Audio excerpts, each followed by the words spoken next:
Developing tonight in Rogers, we are learning just moments ago a man facing a murder charge for his son's death 15 years after he was convicted of shaking the child and causing permanent damage. Zachary Campbell was 19 when he was arrested in 2009 after his son Carter was just 5 weeks old when he sustained multiple injuries. The child then died just last year from injuries related to the injuries that he suffered. Prosecutors announced today they now plan to seek additional murder charges against Campbell, who was still serving a prison term after he was convicted of battery for the incident. Hearing on that case is set now for tomorrow morning. Also developing tonight, one person is dead. No one is in custody after a deadly shooting today in Centerton. It happened on Willow Drive near East Centerton Boulevard. 5 News reporter Parker Abels joins us from the newsroom with what we know right now. Parker.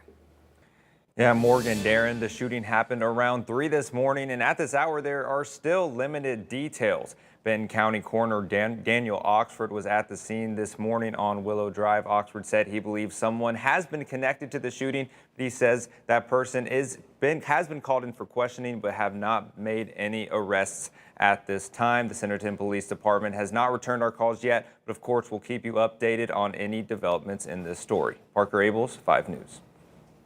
All right, Parker, thanks. We did learn tonight the Arkansas Department of Corrections making some personnel changes related to the escape of convicted killer Grant Harden. He is back in custody after nearly 2 weeks on the run this spring. After an investigation into his escape, the DOC confirmed to us that personnel changes are being made. An investigation into the escape is still ongoing, so they are not releasing much more. They believe Harden was disguised as a corrections officer when he walked out of the North Central Unit in late May. Members of the Arkansas Legislative Council are also set to discuss that escape later this week. Well, tonight we're learning cases are closing faster for Washington County residents tied up in the court system. 5 News' Laura Castleman is here now. And Laura, the prosecutor's office says closure rates have increased significantly. That's right. They say recent changes have sped up case processing by more than 50% so far this year compared to 2023. Prosecuting attorney Brandon Carter for the 4th Judicial District says the county is working to eliminate a large backlog of criminal cases caused by COVID. He sent us some information that highlights the first half of 2025, showing that case closure rates have increased significantly. Carter says this is all due to a team effort. Got a lot of deputy prosecutors working evenings, weekends. Court has gone well into the evenings and weekends. Our criminal judge at one point spent so much time on the bench, she lost her voice completely. I'm told the county's jail population has also decreased with fewer inmates awaiting pretrial. As the year progresses, officials expect further improvements in efficiency. Laura Castleman, 5 News.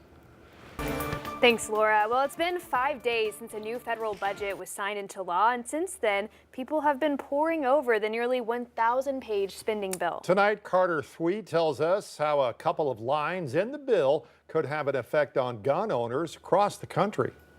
Arkansas Armory in Sherwood owner Nathan House has been keeping an eye on the GOP's big, beautiful bill. We follow a lot of legislation, both federally and on the state level, very, very closely. And now parts of the bill will directly impact the firearm industry and House's store. Whenever a customer wants to buy a silencer or a short-barreled rifle, they had to fill out a form and as part of that process pay a $200 tax to the federal government. But now the bill says the tax will only stay in place for machine guns and destructive devices like grenade launchers. That means for things like suppressors and short-barreled rifles and shotguns, the tax will soon be totally gone. The $200 elimination doesn't go into effect immediately. It actually doesn't start until January 1st of 2026 because of the language and how the timing works in the bill. So we're kind of on hold right now. Anything bought today would still be subject to the $200 tax. And House believes this could lead to legal action down the road, as the $200 tax was part of the National Firearms Act of 1934. With the tax eliminated, he says other parts of the act could soon be challenged too, possibly leading to big wins for gun rights advocates and big losses for those in favor of gun control. And that's opened the door to major challenges and major lawsuits that can then follow to eliminate the rest of the National Firearms Act potentially. So we could see some of the biggest changes since 1934 take place over the next couple of years. Carter Thweet, 5 News. Some of that legal action has already started. Just 2 days ago, the National Rifle Association announced a lawsuit to dismantle the National Firearms Act by challenging its constitutionality. President Trump's nominee to lead the U.S. Centers for Disease Control and Prevention a step closer now to taking the helm.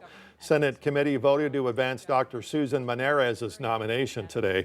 In her confirmation hearing, the lifelong immunologist spoke about restoring trust in the CDC. She also defended Health and Human Services Secretary Robert F. Kennedy's decision to replace a federal panel of vaccine advisors. Nomination now goes to a full Senate vote. Well, Arkansas's governor was in Washington, D.C. with members of the Trump administration this week to unveil the USDA's new Farm Security Action Plan. They'll partner with other cabinet agencies to strengthen the country's agriculture industry and protect businesses from foreign entities like the Chinese Communist Party.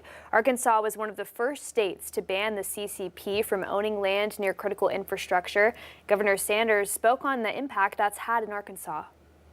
You know, we've talked a lot about today a country's ability to feed itself, but that's not the only place, and that's not the only role agriculture plays. A country has to be able to feed itself, fuel itself, and fight for itself to truly be free. And that's why what this group represents is every component of that.